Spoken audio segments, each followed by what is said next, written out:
So, alright guys, we want to talk about something here in the particle motion tab, and this thing is just the receding.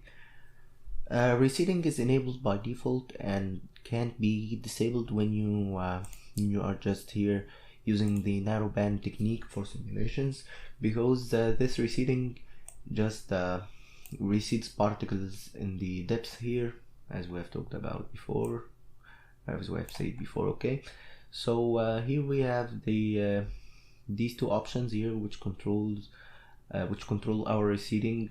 So this burst threshold and this depth threshold.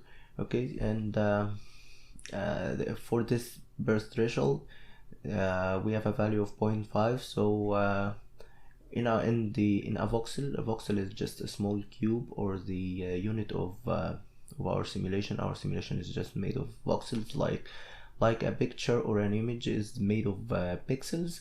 A voxel is just a 3D pixel. Okay, it's just a cube, a small cube, like what happens in the volumes. Okay, so in a particle voxel, or in a voxel of our simulation, if the concentration of particles if the concentration of particles per voxel is or drops under this value here, which is 0.5, Houdini will create particles in this voxel in order to conserve the number of particles in the simulation or in the areas of simulation.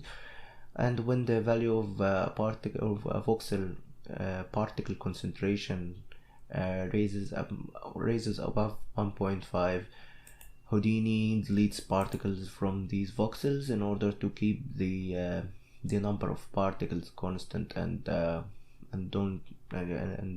when Houdini the number of particles won't go high when Houdini recedes more particles. Okay, so this burst threshold is for just creating the particles below this value, and this is for deleting particles above this value. And this is very important for the narrowband, as we said. Okay, and this is very important if you just want your simulation to have thickness or a large number of particles in every area, and you don't want to have gaps between the particles or in the simulation.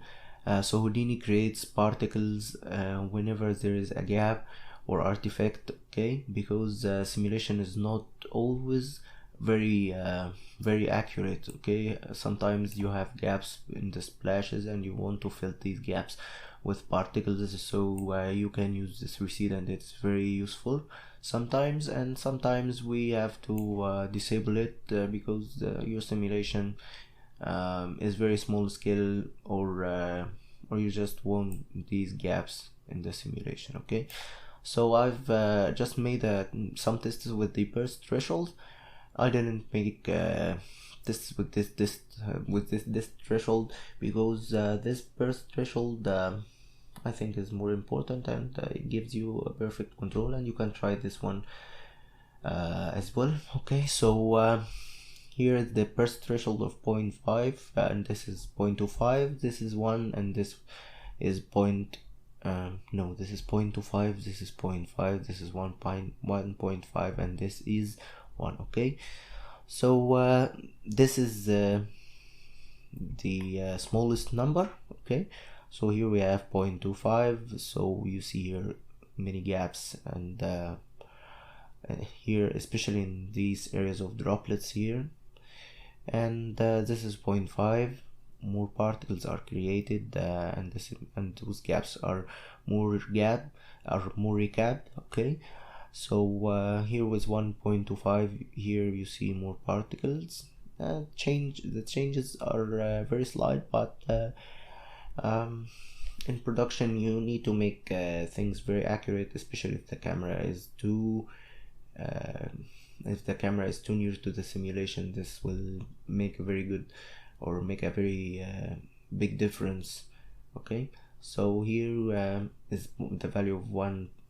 Yeah, here we created just particles in the gaps, and here is 1.25. Also you can play with the depth threshold, but resealing is very important.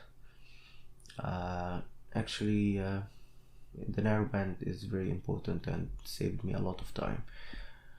So this is for this video. Goodbye.